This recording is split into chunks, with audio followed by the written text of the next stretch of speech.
30 से 35 करोड़ मुसलमान, 4 से 4.5 लाख मदरसे, 5 से 6 लाख मस्जिदें, 50 से 60 लाख उलमा, इतनी बड़ी तादाद के होने के बावजूद मस्जिदों में नमाज पढ़ने वालों का परसेंट 2%, जुमे में 5%, ईद और बकरीद रमजान में 10%, थोड़ा सा बढ़ जाते हैं ईद और बकरीद में, ये तादाद बढ़ के 15 और 20%,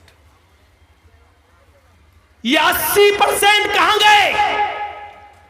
और 5 वक्त होने वाली नमाज में 98% मुसलमान कहां? ये मुहासिबा कौन करेगा? ये हिसाब कौन करेगा? तुम अपने बच्चों से उनकी पढ़ाई लिखाई का हिसाब नहीं कर पाते हो, नमाज और रोजे का हिसाब क्या करोगे? अल्लाह के रसूल ने हिसाब किताब बताया था, जब तुम्हारा बच्चा 7 साल का हो तो नमाज पढ़ने का हुक्म दो, ना पढ़े कोई बात नहीं, कभी पढ़ेगा कभी छोड़ेगा, लेकिन 10 साल का हो तो मार मार के नमाज पढ़ने ले जाओ, अगर नहीं पढ़ता तो मारो। नबी ने तरीका बताया था, नमाज पढ़ने के लिए आदत डलवाई थी और 10 साल के बाद मारने का हुक्म दिया था। लेकिन जब बाप ही नमाज नहीं पढ़ता तो वो अपने बच्चे को क्या मारेगा? हम तसव्वुर करें, गुस्सा आता है। मैं ये नहीं कहूंगा कि गुस्सा नहीं आना चाहिए, गुस्सा जिंदों को आता है, मुर्दों को नहीं। गुस्सा जिंदों को आता है, मुर्दों को नहीं। मैं बिल्कुल नहीं कहूंगा कि तुम्हें गुस्सा नहीं आना चाहिए, गुस्सा आना चाहिए, लेकिन गुस्सा कब आना चाहिए? कब? जब कोई जय श्री राम का नारा लगाए तो उसके जवाब में तुम अल्लाहु अकबर का नहीं। गुस्सा तब आना चाहिए जब आप अपने बेटे के हाथ में शराब की बोतल देखें। गुस्सा तब आना चाहिए जब रात के 12 बजे आपकी जवान बेटी बिस्तर पर लिहाफ और रजाई के अंदर मोबाइल चला रही है और फेसबुक चला रही है, एंड्रॉइड मोबाइल इस्तेमाल कर रही है। आपको गुस्सा आना चाहिए। आपको गुस्सा आना चाहिए कि आपकी बीवी पूरे दिन बाजार में शॉपिंग करती रही और शाम को घर आई। आपको गुस्सा आना चाहिए कि बेपर्दगी के साथ वो घर से निकली तो किसकी इजाजत लेके गई। आपको गुस्सा आना चाहिए कि आपकी बेटी स्कूल जाती है तो किसके साथ जाती है और किसके साथ आती है, उसके आने और ले जाने के लिए कौन, आपने किसको मुतय्यन किया है। अकेले अगर जाती है या मोहल्ले की चंद सहेलियों के साथ जाती है तो आपको उन मोहल्ले और गांव की चंद सहेलियों पर एतबार कैसे है? क्योंकि सहेलियां एक दूसरे की सहेली होती है। तो मेरी मत कहना, मैं तुम्हारी नहीं कहूंगी। तुम अपने बॉयफ्रेंड के साथ जाओ, हम अपने बॉयफ्रेंड के साथ जाते हैं और घर जब पहुंचेंगे तो हम लोग एक साथ हो लेंगे, तुम हमें फला जगह पे मिल जाना। आपने अपनी बेटी को गांव की चंद लड़कियों के साथ स्कूल जाने की इजाजत कैसे दे दी? और दे दी तो आपने उसका पीछा करके कभी देखा? कभी आपने पूछा कि स्कूल से ये लड़की कितने बजे गई, हमारे घर पे कब पहुंचती है? ये हिसाब किताब कौन करेगा?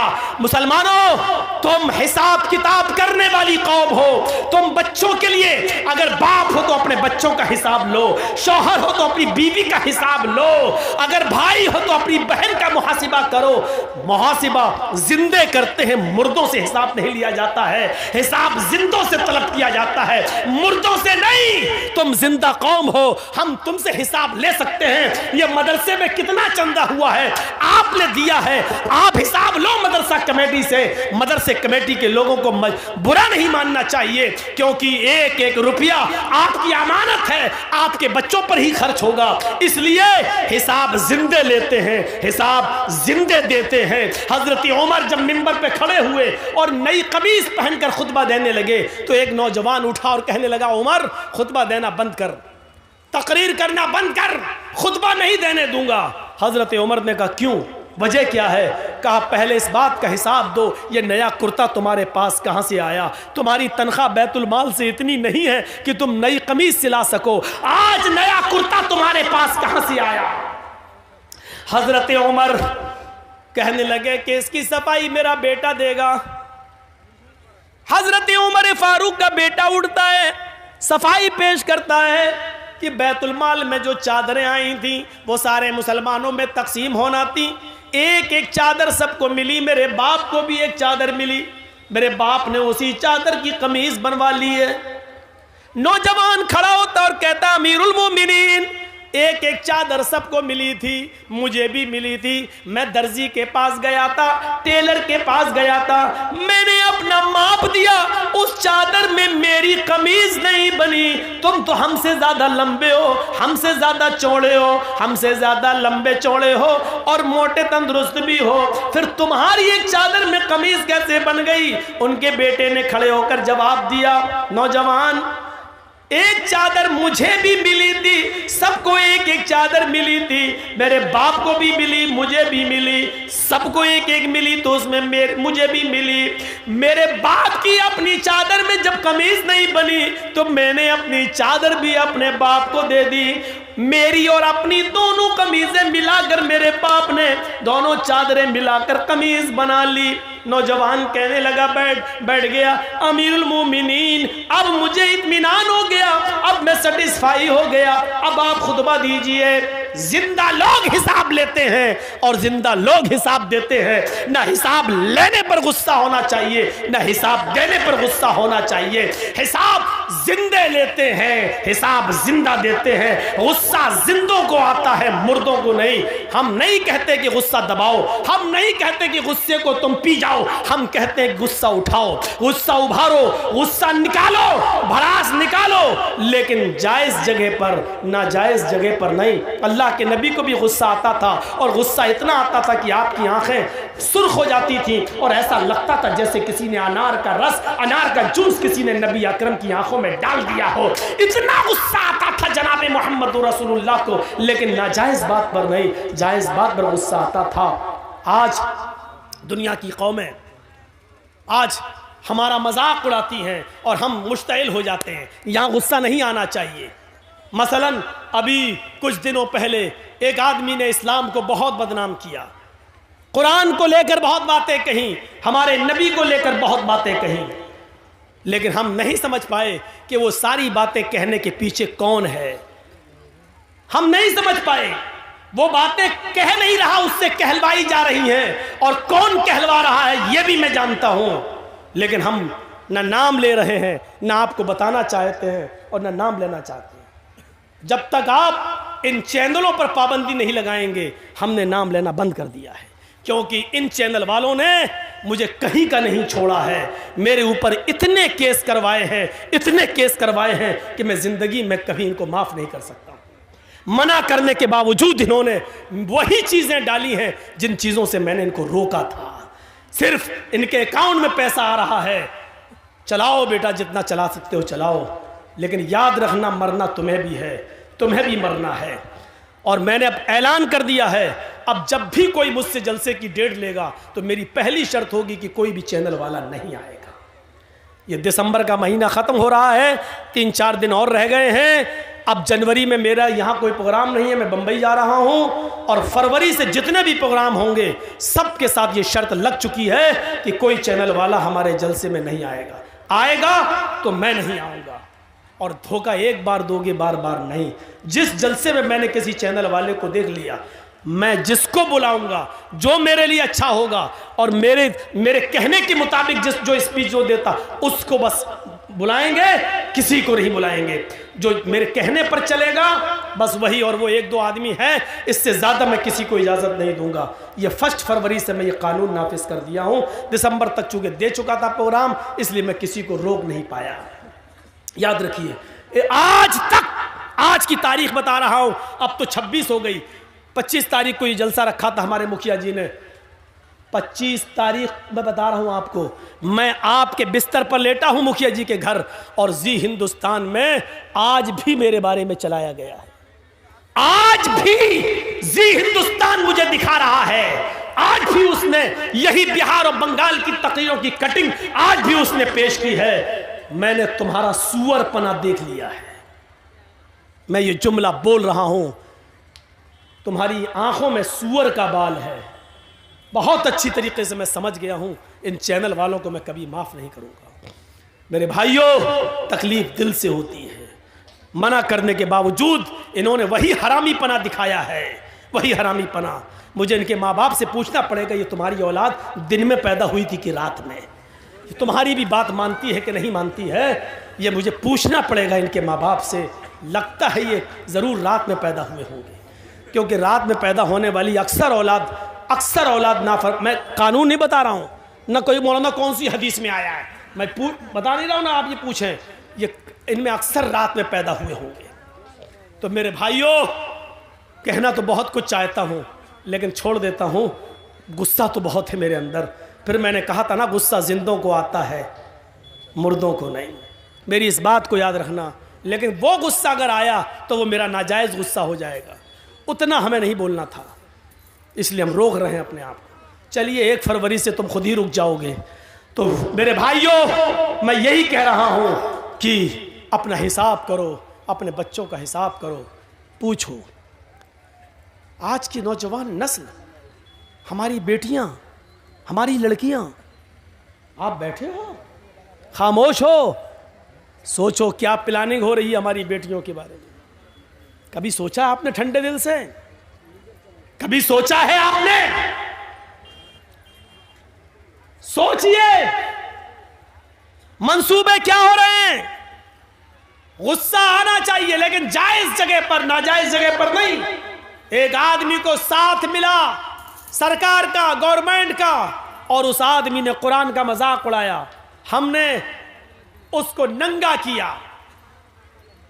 एक आदमी जय श्री राम के नारे लगाकर हमें उकसाता है, हमें मुश्तइल करता है, और हम भी उसके जोश में आ जाते हैं और हम भी उसके अपोजिट दूसरे नारे लगाते हैं। अरे यही तो वो चाह रहा था, आपने जो चाह रहा था, आपने उसके मकसद को पूरा कर दिया, आपने उसके मकसद को पूरा कर दिया।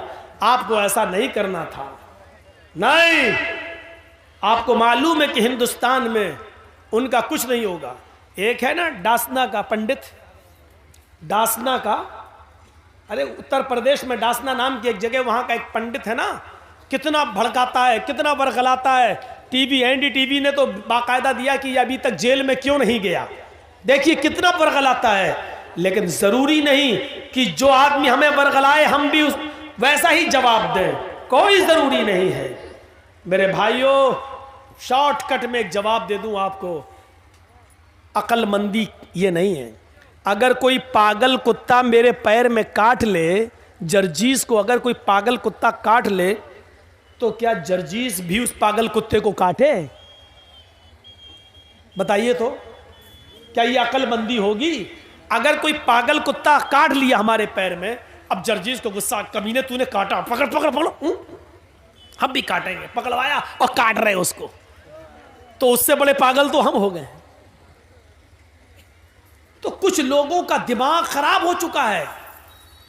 किस नशे में हो चुका है? उनके साथ पुलिस की ताकत है, उनके पास एसएसपी और डीएम की ताकत है, उनके पास हुकूमत की ताकत है। वो जानते हैं हम कुछ भी कह देंगे हमारा कुछ नहीं होगा। इस नशे में, हुकूमत के नशे में, पुलिस और एसपी और डीएम की ताकत के नशे ने उनको पागल कर दिया है। वो हमें वरगलाएंगे। अक्लमंदी यह है कि उनके वरगलाने में हम ना आए। हाथी का काम होता है खामोशी के साथ चलते रहना, और कुत्तों का काम होता है भौंकते रहना। अगर हाथी भौंकने वाले कुत्तों को पीछे मुड़ के देखने लगा तो हाथी जिस मंजिल पे जाना चाहता नहीं पहुंच पाएगा। हाथी चलता रहता है, वो जानता है कि ये कुत्ते हैं, इनकी आदत भौंकने की है, भौंकते रहेंगे, थक जाएंगे, खुद ही छोड़ देंगे।